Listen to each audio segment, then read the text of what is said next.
you have a friend or family member who seems to be over-dependent on you emotionally? Or do you have a fear of separation from a loved one? Either way, this series is for you. We sat down with Dr. Ramani to discuss the condition of which those symptoms are a trademark. Welcome to the MedCircle original series, Dependent Personality Disorder, the Science of Over-Reliance. Dr. Ramani, pleasure to have you back on the MedCircle couch. It's so good to see you again. Now we're talking about dependent personality disorder in this series. What is that? Dependent personality disorder is characterized by a pervasive or excessive pattern of wanting to be taken care of by other people. These are people who are extremely passive, very clingy. They get very devastated when relationships are over and they feel like they can't take care of themselves. They can also be very suggestible. For example, that it's very easy to almost like mentally manipulate them, get them to buy something they may not need. And they often will do that just so they can feel that sense of belonging. They're motivated by feeling that they can't be alone. They need to be taken care of by other people. They really lack self-esteem and have very little confidence in their independent ability to be able to take care of themselves. If you like psychology and learning about mental health and want to learn more while meeting other people who are interested, explore your membership options using the link below this video or visit medcircle.com. A lot of viewers, MedCircle viewers, have been emailing you requesting a series on this personality disorder. Why do you think that is? You know, I think that there's to me, dependent personality disorder has always been a fascinating pattern. I've often struggled with it. I've told you, I do a lot of my therapeutic work from more of a feminist bent. And in some ways, it almost pathologizes the very way women are socialized in many, many parts of the world, right? They're told to be taken care of. They're told that they need to do things with somebody else, that they shouldn't be alone and all of that. But this is when it goes to an extreme. Like the person literally feels that they cannot function by themselves. I also think, and it's hopefully something we get to, there's a lot of confusion between dependent personality and borderline personality. So I think that that's raised more than a few questions for people. And finally, we've talked a lot, for example, about narcissistic personality. Sadly, people with dependent personality can really easily get sucked into relationships, really abusive relationships with narcissistic partners. And I'm hoping we do get to some of those dynamics, because I think it's people who have this certain personality style or disorder are really vulnerable for getting pulled into relationships that can be really invalidating and even abusive over time. As a professor and a clinical psychologist, what is your experience with dependent personality disorder? I have worked with clients, I currently work with clients who have dependent personality disorder patterns. Interestingly, I've worked with it in both women and men. So although it feels like a very feminized pattern, absolutely men can experience this. And I've worked with men who have these sorts of patterns and issues. And my experience has been that actually you can make some headway, and the way you make headway is really, really by enhancing a person's self-esteem. These are people who often for their whole lives have been told, you're no good, you can't do anything, you're silly if you think you can make that happen. And I think I just sort of see the wonder in them. And it's very authentic, it's very genuine. Like, wow, you're really a fantastically interesting person, because they are.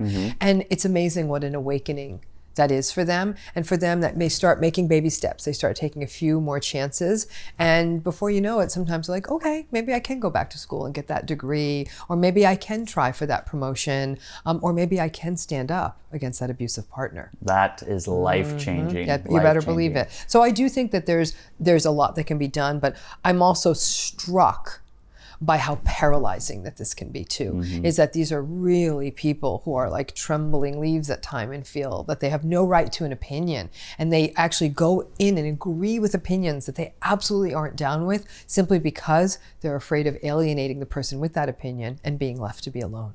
Well, dependent personality disorder not only affects the individual with the diagnosis, but it affects the people around them. Dr. Ramani has had some great advice for supporters of DPD. Here's some of the best moments. To be a great supporter is to, again, enhance their self-esteem, help keep turning their head towards their strengths, foster their independence and autonomy, encourage them to stick with it even when they feel a little discouraged. Just be a supporter. I will say this, a lot of people get frustrated when they have to deal with somebody with dependent personality disorder or dependent personality style, because they feel immature, they feel childish, and they'll say, oh, I cannot stand reassuring this person anymore. It can feel exhausting. I acknowledge that. It really, really can. I mean, I guess love is all about patience, isn't it? So in some ways you have to find that in yourself. And for the supporters of people who are living with dependent personality disorder, I say to you as a supporter, you may need to get therapy for yourself to say, sometimes I feel resentful. I feel like I'm the one who's pulling the train. I feel like I'm the one who's always reassuring. And this is an adult. They should be able to do this for themselves.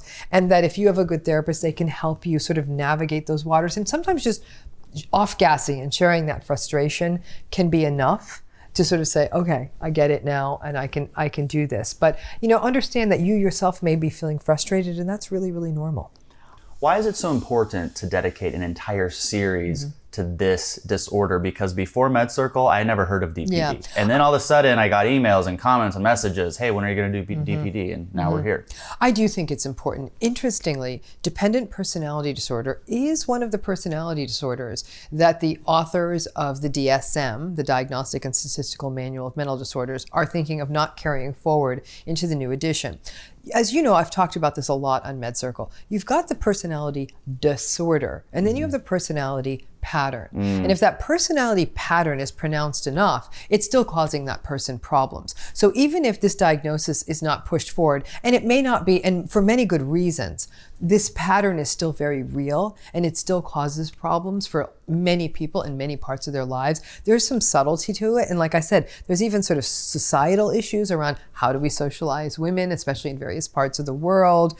How do we teach people to become independent? And also how this disorder often originates in homes where the child is faced with sort of neglectful, abusive, or really overly authoritarian parents, how that might shape that person, because then dependent personality disorder has so much bearing on the kinds of partners a person chooses. So many people with dependent personality styles feel like they just go with somebody who's a really subpar, not good partner, and they go with it because they truly believe they'll never get anything better, or that they can't make it in the world on their own.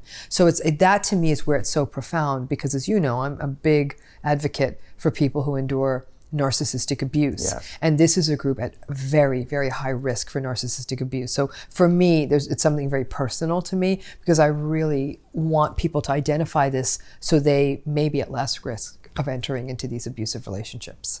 Well, and for the people who have DPD, if they find the right treatment for them, they can be self-aware of enough to realize the issues and make changes to fix them. Yes. Where a lot of other personality disorders, Not so it's much much. harder to get there. It is. Well, you got to remember too, in many of the personality disorders we've talked about on MedCircle, narcissistic personality, borderline personality, antisocial personality, and histrionic personality. These are very combative personality styles. They're attackers.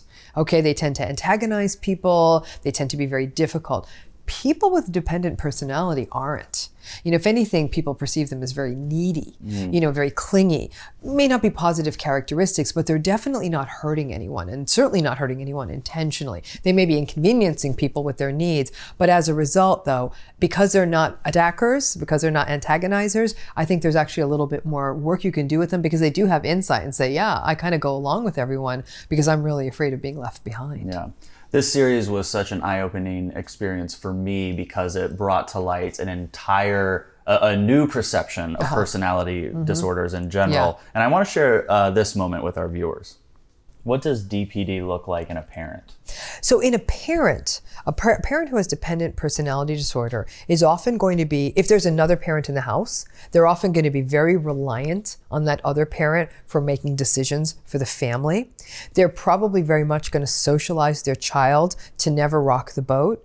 They'll be very, very sort of shy about ever approaching that child's teachers if there's ever a problem. So they're often not very effective advocates for their children, because they're so afraid of rocking that boat and making waves. They may actually train their children to be a little bit dependent, that the world's a very dangerous place and you better make sure you fit in, make sure you don't stick out, make sure nobody thinks you're being strange or unusual, so they can really foster that anxiety in their child. So it's, and they also may sort of stunt their own child, because they don't want their child to go and leave them on their own. So they may actually make the child quite fearful themselves, because they feel you don't want to be out there on your own. It's a very scary world out there. You don't want to go live by yourself. And so that child may internalize that. And I would say a child who has a parent with dependent personality style or disorder, as soon as they turn 18, they're either going to run away as far as they can, or they're really going to stick close for a long time and foster those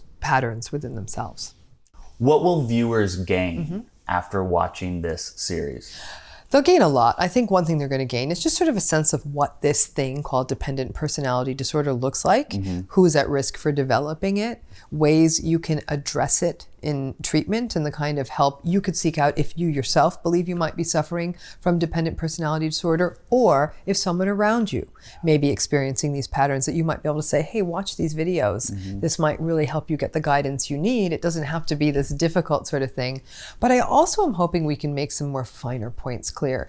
The kinds of risks people with dependent personality disorder face, like I said, they are really grist for the mill for narcissists. They go for these people and are actually uniquely cruel to them. Like I said, this is why this became such a passionate issue for me to work with this group of people. And secondarily, one of the biggest and most confusing distinctions to make is between dependent personality and borderline personality. Right. By watching this series, viewers are actually going to understand that distinction, which is really difficult to understand at first blush. There are actually a lot of people out there with dependent personality who think they have borderline personality. We will be able to clarify that in this series. And it's hard to get the right treatment when you don't get the right diagnosis. That's exactly right. I love that. Well, we are very, very lucky to have you, and the viewers are very lucky to have access to this series.